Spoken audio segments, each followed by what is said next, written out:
আওয়ামী লীগের কার্যনির্বাহী সংসদের বৈঠককাল যাতে গুরুত্ব পাবে উপজেলার নির্বাচন প্রসঙ্গ।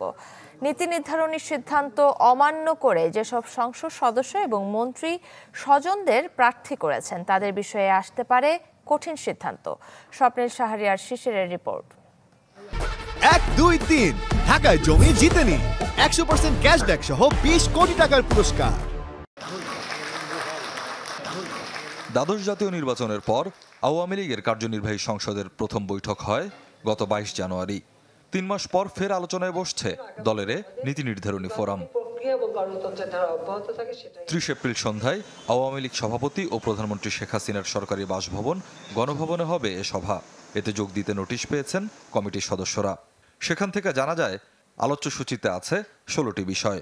রিপোর্ট উপস্থাপন করবেন বিভিন্ন বিভাগের দায়িত্বপ্রাপ্ত সাংগঠনিক সম্পাদকরা। এমন একটি সময়ে এ বৈঠক যখন সপ্তাহখানেক বাদেই প্রথম ধাপের উপজেলা নির্বাচন, তাই স্বভাবতই প্রাধান্য পাবে এ প্রসঙ্গ। আমাদের টার্গেট হচ্ছে যতটা সহিংসতা মুক্ত রেখে একদম পরিপূর্ণভাবে একটি অবাধ নিরপেক্ষ নির্বাচন করা, এ বিষয়ে আলোচনা হবে। আমরা কিভাবে নির্বাচন কমিশনকে, সরকারকে সহযোগিতা করতে পারি। এই উপজেলা নির্বাচনকে কেন্দ্র করে যে বিষয়গুলি সামনে চলে আসছে এবং সেই নির্বাচনকে অবাধ, সুষ্ঠু, নিরপেক্ষ করার জন্য তার নির্দেশনা বলার পরও আমি মনে করি যে সেই বিষয়ে যদি কোনো বিষয় থাকে সেটিও আমরা মাননীয় নেত্রীর সামনে উপস্থাপন করব। বিশেষ করে দলীয় নির্দেশনা অমান্য করে যেসব মন্ত্রী এমপি নিকটাত্মীয় স্বজনদের প্রার্থী করেছেন তাদের বিষয়ে সিদ্ধান্ত আসতে পারে সভা থেকে। আমাদের দিক নির্দেশনা দেওয়া হয়েছে যে নিরপেক্ষ থাকতে হবে, পক্ষ বিপক্ষ কারণও যাবে না।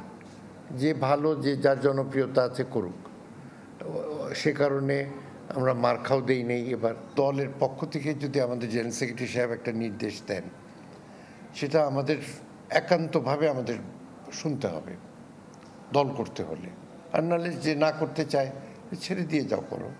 দলের শাস্তি প্রক্রিয়াটা অতীতে অনেককে দেওয়া হয়েছে, বহিষ্কার করা হয়েছে, অব্যাহতি দেওয়া হয়েছে, দলের প্রাথমিক সদস্যপদ কেড়ে নেওয়া হয়েছে, রাস্তায় রাস্তায় ঘুরে বেরিয়েছে ফিরে আসার জন্য।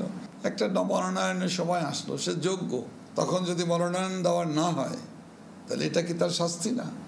তৃণমূলের মেয়াদোত্তীর্ণ কমিটি পুনর্গঠন, গত জাতীয় নির্বাচন ঘিরে অভ্যন্তরীণ কোন্দল নিরসনের মতো বিষয়গুলোও কার্যনির্বাহী সংসদের আলোচনায় থাকবে বলে জানান আওয়ামী লীগের কেন্দ্রীয় নেতারা।